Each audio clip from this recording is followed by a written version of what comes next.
I mean, the president had not called me and say I should work in America. So that's not a lot of pressure.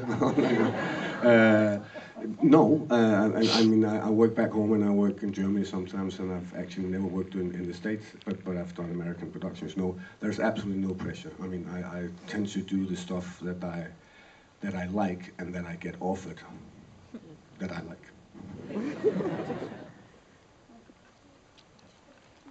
This question is for the director.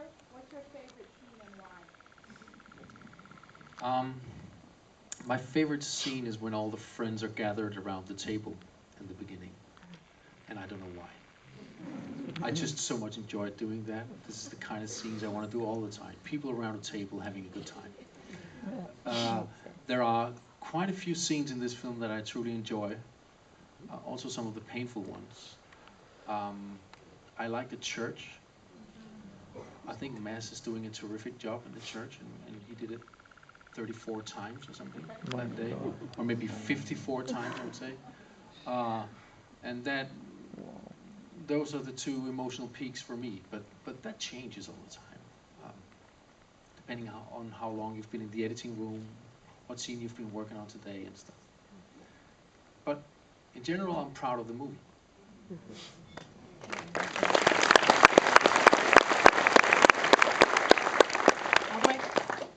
Thank you. First of all, it's a beautiful film. Thank you very much. Also, Tobias, I saw Jagten today. Wonderful film. Also, thank you.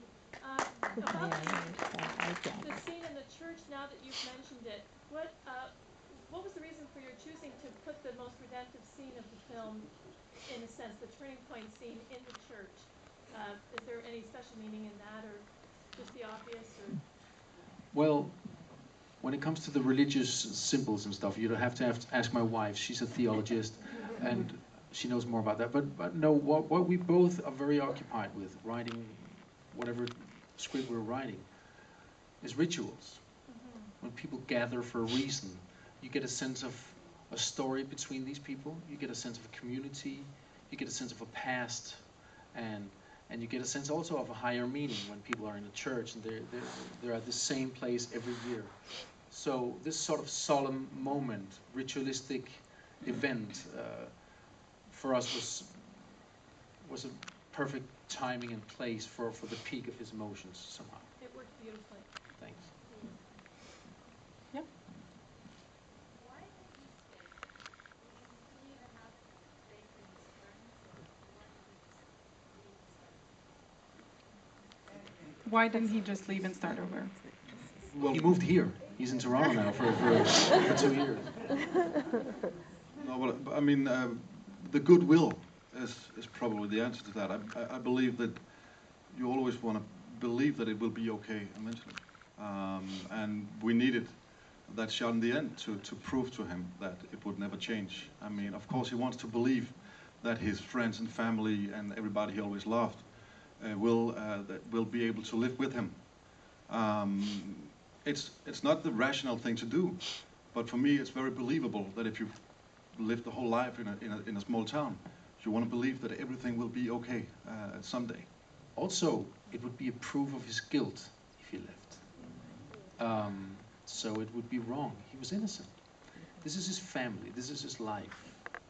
We wanted to create a community that has always existed and that would go on existing. And this is the most important thing. This is what you live for. So just leaving it, I guess, is difficult. And especially for a good-hearted man like him. And as the character, I would say, that there is a certain amount of stubbornness in him. He's a very stubborn man. He insists on that this is going to be treated in a civilized way, and he insists that this is his town. He will live here. He has to live here with his son, whatever happens. And it's, I mean, even though he doesn't give a lot of headbutts, he's very stubborn.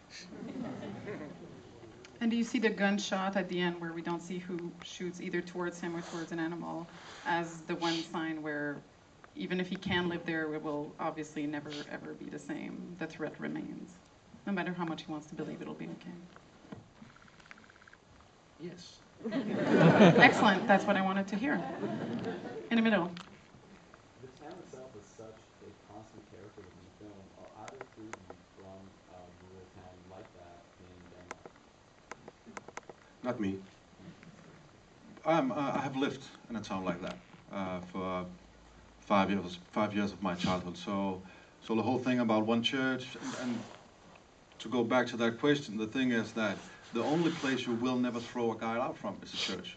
So I mean, that's the only place he could go and force himself into be part of the town again. And that's how it worked. When I lived in a town like that, you know, if you go in the church for Christmas, everybody gets there. You know, everybody, people you don't know, even though it's a small town. So I lived there. Yeah. We wanted to do the film up here in Canada. No, seriously. And we were told that we couldn't finance it. And then we stuck our hands into the soil of Denmark. I think we gained from that, and at least we gained mass. You know, that's a fantastic thing. But it all started here, and now we're back. That's it.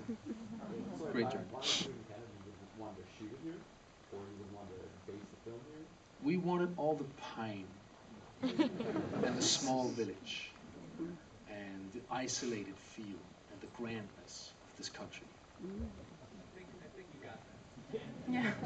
Your next film's here. Well, yes, it's massive. I think there's a gentleman up there that's been very persistent. We see you. Max Williams' performance is beautifully written and directed. I loved it. I saw a little echo of straw dogs, especially with the block going in and the dog in the middle. Was that an influence at all in the writing of the script? Well, I love straw dogs. Were we influenced by Straw Dogs with Dustin Hoffman? Always. I love that movie. It's a horrifying movie. It'll never leave my mind. And probably we were influenced by it somehow. Not deliberately, though. We never talked about it. We never mentioned the film. But it's great.